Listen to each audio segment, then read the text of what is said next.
Aujourd'hui, je vous parle de mon TDA, de Skittles, du Titanic et de fourmis. Bienvenue à tous.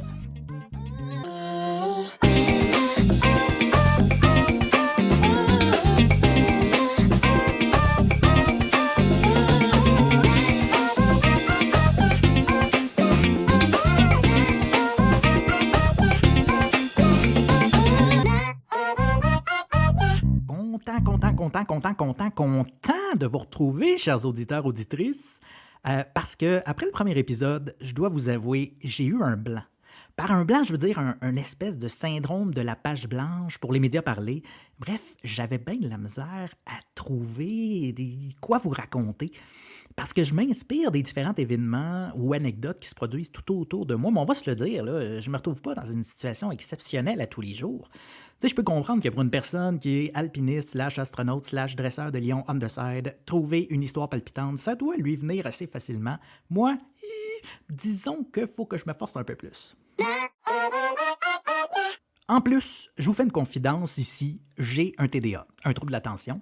Et là, je dis pas ça pour obtenir du capital de sympathie, là, et je vais pas partir un cue de musique dramatique en vous balançant une affaire comme comment vivre en harmonie avec votre TDA en 12 étapes faciles.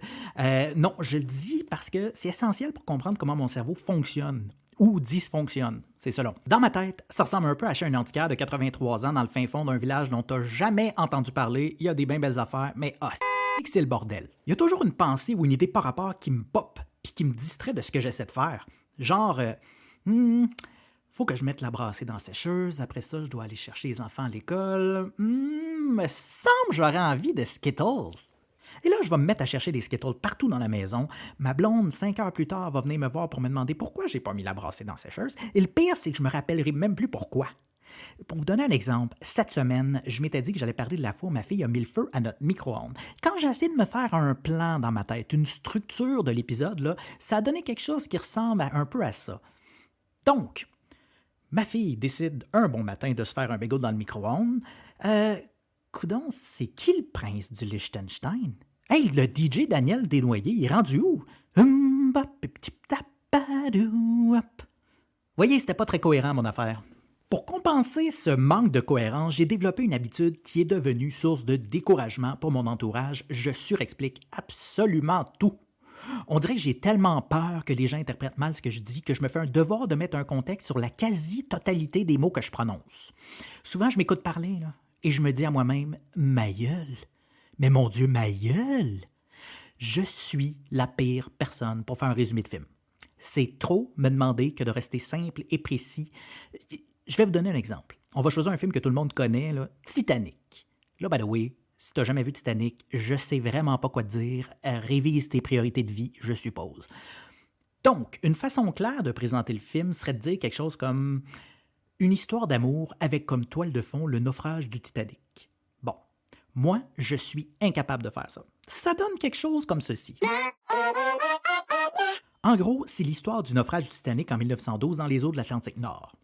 Mais au travers, on suit Jack, qui au début du film gagne des billets pour embarquer sur le bateau avec un de ses amis dont je me rappelle pas le nom, et c'est pas important, parce qu'il revient juste 2 heures plus tard, assez longtemps pour que tout le monde se dise « Ah oui, il était là, lui! » Bref, Jack rencontre Rose et tombe follement amoureux l'un de l'autre. Ben, pas tout de suite comme ça, là. Avant, ils apprennent à cracher, il y a des scènes tout nus, ils se soignent la bacaise dans une voiture parce qu'il n'y a rien qui écrit romantisme comme une vieille Ford Model T dans la cale congelée d'un bateau de croisière.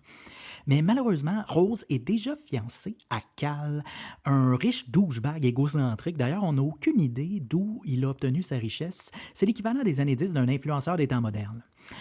Il se tient toujours avec son garde du corps qui est clairement là juste pour offrir des cigarettes à tout le monde sur le bateau.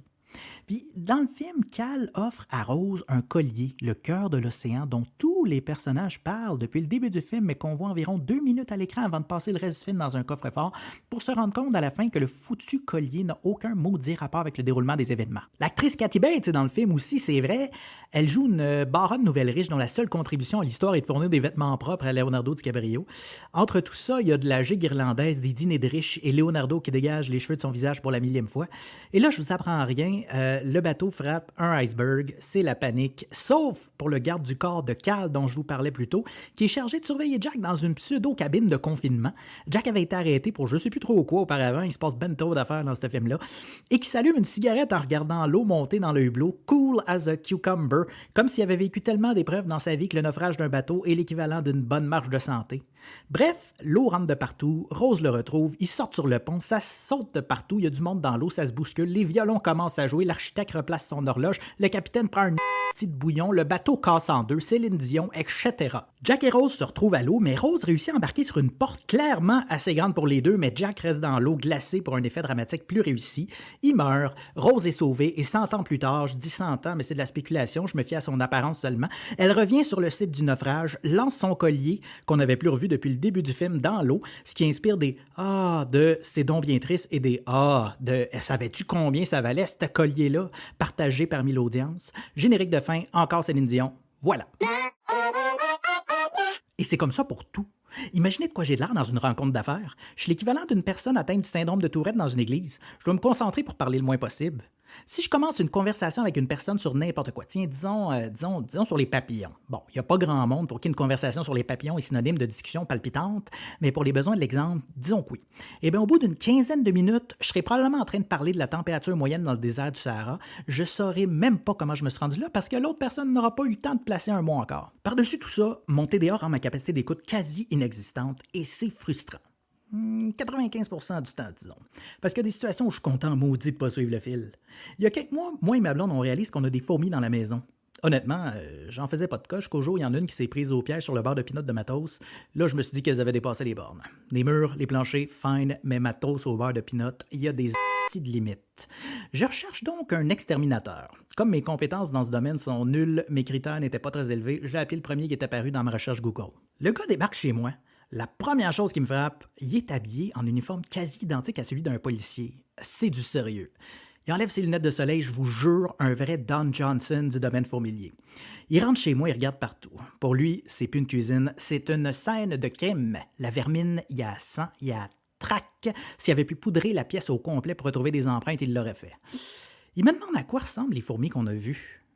À quoi ressemblaient des fourmis, je sais pas, noires, 6 pattes, des antennes. C'est assez de détails. Il me regarde avec un sourire en coin puis il me dit c'était grosse, moyenne, petite, 1 centimètre, moins que ça. Ah, là, tu m'en poses une bonne. Moi qui, normalement, n'oublie jamais mon galon à mesurer quand je vois une fourmi, je te dirais qu'elles étaient dans un range allant de 0 à 2 cm. Tiens, plus que ça, je serais un petit peu plus paniqué. Il hoche la tête et il commence à me parler des fourmis comme si c'était la 8e merveille du monde. C'est à peine s'il n'était pas en train de me faire l'arbre généalogique de l'espèce entière. J'ai absolument rien retenu de tout ça. Et après 5 minutes d'histoire qui ont semblé durer 5 heures, je l'interromps pour lui demander de faire le nécessaire, puis le prix de tout ça. 700 pièces, il me dit. Devant mes yeux ronds, il ajoute « Ouais, c'est garanti, là. » En tout cas, j'espère à ce prix-là, parce que ça fait cher en de la fourmi. Aujourd'hui, je vous jure, je voulais vraiment vous raconter l'histoire de ma fille qui a mis le feu au micro-ondes. Mais bon, le temps me manque, mais je vous le promets, dans le prochain épisode, je vous raconte ça. Merci d'être à l'écoute, on se reparle bientôt.